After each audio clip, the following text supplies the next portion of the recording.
Okay, this week and today going to get back into news, so kind of late like usual to this as well.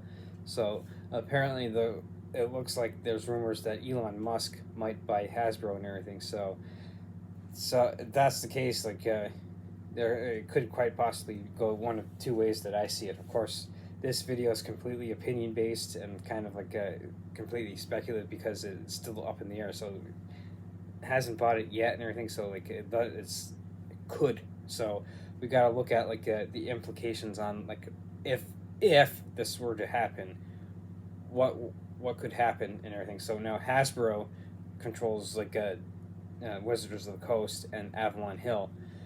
Wizards of the Coast pretty much produces Dungeons and Dragons.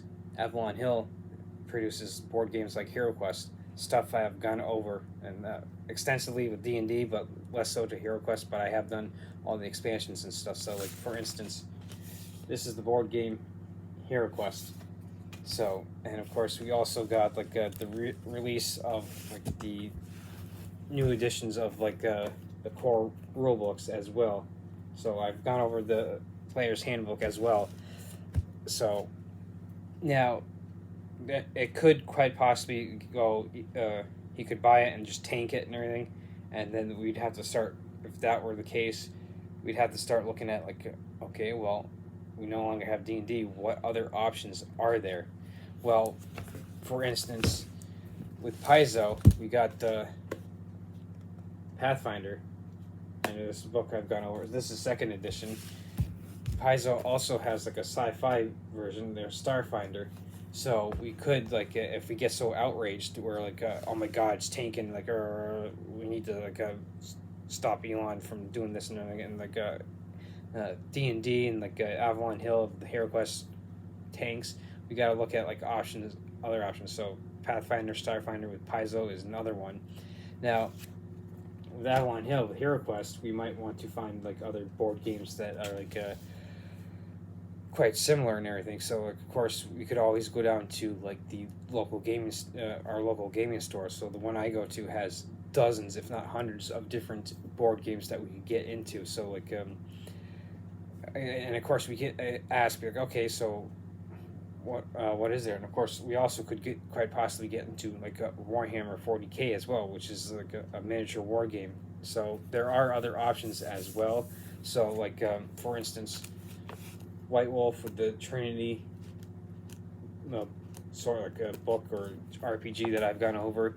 That's another option. Of course, White Wolf does have Hunter the Reckoning, Vampire Masquerade. They do have a werewolf RPG as well. So there's something else that we could quite possibly get into. As of this recording, my group and I are doing a playthrough of Call of Cthulhu. We've had a couple sessions so far, and it's quite fun. I mean, I've never done Call of Cthulhu myself beforehand, so the gaming mechanics are quite similar to the Trinity and how the dice and everything.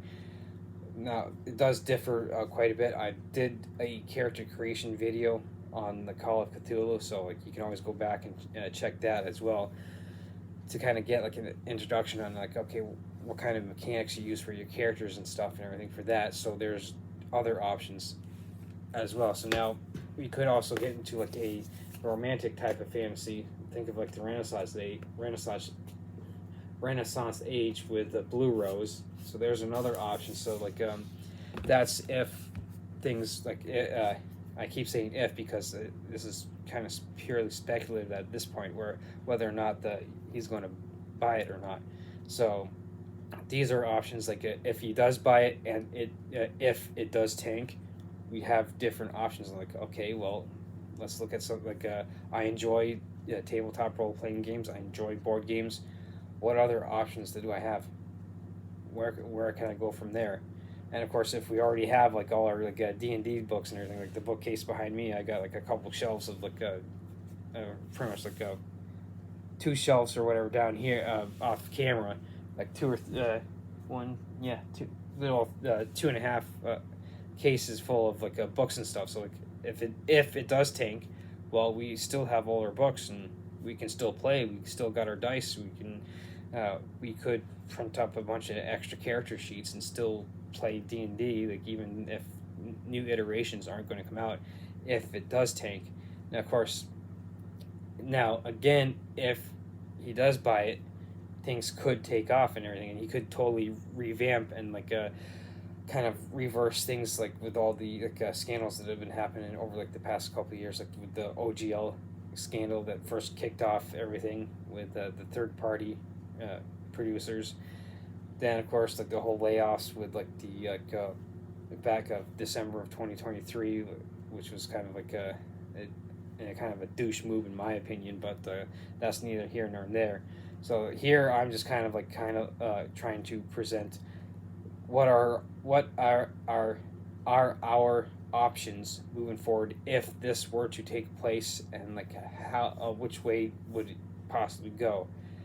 So again, I showcased different stuff that we've got that we have. Of course, we can also get into a bunch of different starter sets and everything as well, like the stuff that I've showcased before.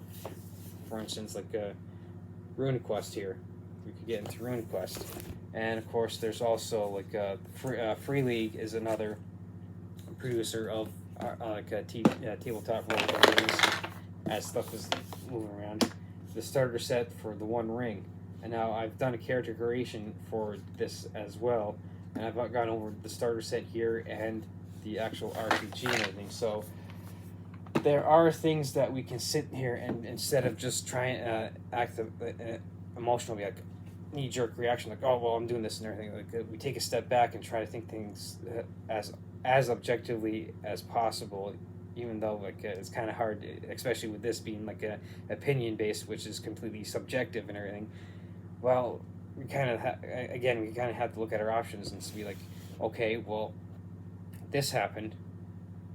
Am I outraged enough to start going completely out of D&D and into the other options that I just showcased? Or, well, hey, look, my friends and I still enjoy D&D, so even if it does tank, we got all our books, and so we can still continue on.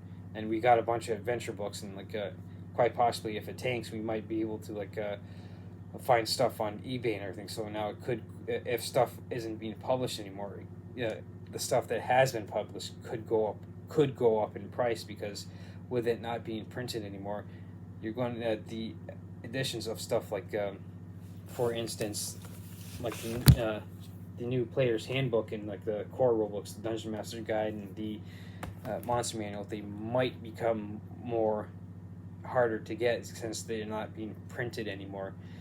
Of course, it could have something like that could have the economic effect of if everyone's rushing to get stuff last minute, it could quite possibly have the opposite effect. Oh look, Hasbro is now making Elon could step in, and that is another possibility that could happen. Everyone does last minute buying for D&D products. Oh hey, look, here's something. Here's a situation that we just need tens, if not hundreds of millions of dollars, because everyone's rushing out to get last minute purchases of books or whatever, because we expect things to tank.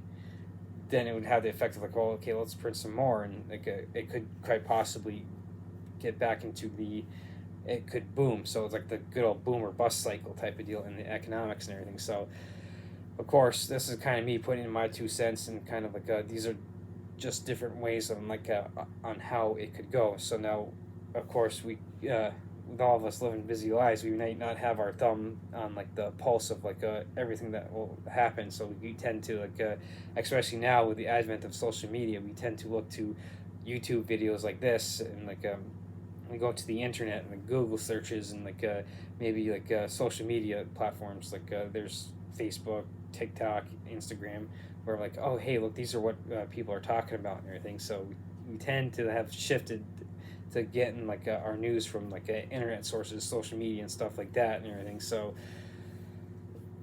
it's still kind of early on and up in the stage and everything, up in the air on which way it could go, because it's well, hey, look, Elon Musk could buy it. So and of course he couldn't. So and I've been talking on as if he would and everything. So now it could quite possibly where the deal doesn't fall through, and we continue chugging along like we have been, where Hasbro still is its own separate entity, and Elon Musk never does buy it, and things continue pretty much as is. D&D stays on the top of the heap, top of the dog pile when it comes to tabletop role playing games. So that's just yet another possibility. It doesn't go through. Things quite possibly stay the same, and we keep buying Avalon Hill products, Wizard of the Coast products. We keep buying the other products that I've showcased here. We just keep chugging along and enjoying the stuff that we do. So this is just kind of okay, well, here's something that popped up, and here's in a sense my 2 cents. Like I said, kind of hey, look, these are possibilities on how it could quite possibly go, and of course, with it's kind of still in this speculative stage. And so here's me putting my, like I said, 2 cents in, me doing my own speculation, and you kind of well, here's some of the options on which way we could go. Here's some options we could do if this happens, if that happens, and of course, we won't know until as time goes on and it goes one way or the other. So this is just kind of me getting late to the party and my own 2 cents to the whole idea of Elon Musk quite possibly buying Hasbro, and different possibilities of which way things could quite possibly go.